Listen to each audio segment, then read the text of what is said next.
What's up, ladies and gentlemen, and welcome. In this video I'm just going to be going over my first impressions from the FIFA 16 demo and the career mode beta, which I played a couple of weeks ago. Alright, so first I'll go over what's new with the actual gameplay. And the first thing that's changed is the passing and interceptions, either by the opposing team or a team you're controlling yourself. The players will stick their legs out further to get a ball. They're much smarter to intercepting passes and cutting them out, which makes it a lot more difficult for you to pass the ball around near opposing players.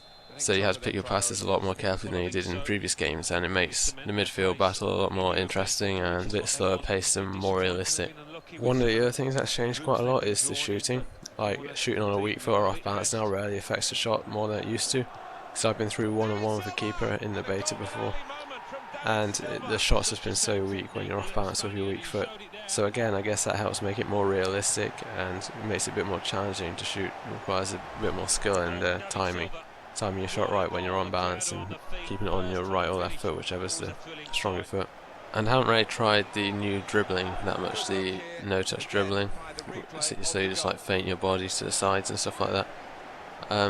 The times I tried it in the demo, I've like timed it horribly wrong and it's just messed up, so I guess it's going to take some time to get used to.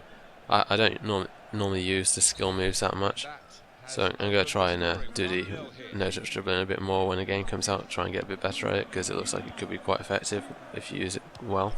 So yeah, gameplay wise I think there's been some good improvements to the game. The keepers seem better than they did as well before, so that part of the game's improved. Like visually, it's pretty much the same as it was in FIFA 15, apart from the new kits and face scans and everything. So gameplay wise, that's all the improvements.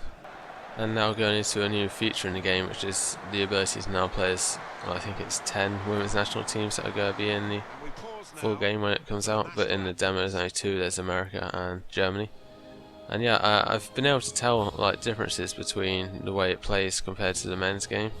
I'm not quite sure what it was, it took me a while to get used to it, like it felt different. I can't put my finger on what it was, but it looks good. I think every player got scanned for it, all the women's national teams. And I think it's definitely a game mode I'm going to try playing in the full game for a bit. I think there isn't any career mode for women's teams or anything, it's only the national teams that are included, which is a shame. So it'd be good if in the next FIFA game they would include like the club teams as well, so you could do a career mode with the women's teams.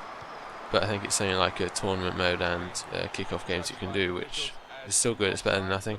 Alright, so now into career mode, which I played the beta for a couple of weeks ago. And the 2 main new additions to career mode were the pre-season tournaments and the player training. The pre-season tournaments, which I only played one because I only did one career mode, and I only managed to do one season. But I didn't win the tournament. I think the max prize might have been like 7 million or something, it looked like. I was doing it with Leicester. But I didn't win the tournament. I got to like I think I got out of the group stages of it, but then lost in the first knockout round. But I still got like 1 million added to my transfer budget, even getting knocked out then. So you still get a good amount of money even if you don't do that well. And I think it's good because it adds something to the pre-season, apart from this in previous games where it's just been 3 friendlies which you just sim through. The pre-season tournaments add something that you could earn a good reward and really add to your transfer budget to give you some more funds to get some new players before the window closes. And then the player training, which allows you to train 5 players a week, I think was a little bit too effective, because some of the players I'd been training over a few weeks had already gone up by 1 or 2 overalls after like a month or 2, maybe even less than that. So I think maybe they could turn down the effectiveness slightly. But I like the idea, like you can pick individual like drills for each player to improve certain stats like their speed or their passing or one-on-one defending and stuff like that. I think it's a good way to develop your younger players to playing how you would like them to play. It doesn't really work with the older players, it will only work with the younger ones. But I like the idea, I just think it should be reduced slightly, the effectiveness of it, when the full game comes out. And one of the other new things they added, which was to Ultimate Team, is a new game mode in there called Foot Draft, which if you haven't seen is a mode which allows you to choose your team by picking a formation, and you pick a captain for the team and then choose each position individually, and it will bring up a selection of 5 players and you get to pick one and it goes in your team, and you play with the team you get for 4 games and if you win all 4 games, you get a good reward for your ultimate team. For your normal ultimate team, like, you can get coins, not coins, like packs, and the less games you win, the less good rewards you get. And then after you finish the 4 games, you lose the team and you start again.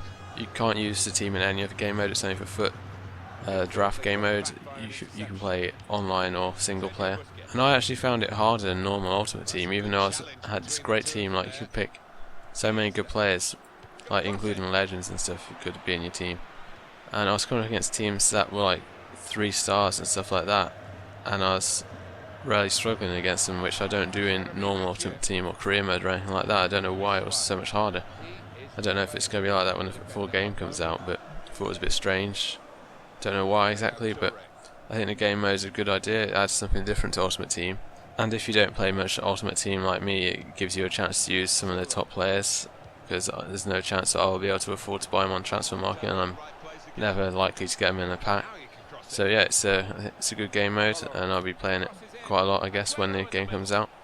But yeah, all in all, I really like the game, and I know, like they say every year, it's the best FIFA yet or whatever, but that's because most years it's probably true, because they just improve on what they had the last year. Like, even if it's not much graphically like this year, they improved the gameplay and add new features compared to the previous year's version.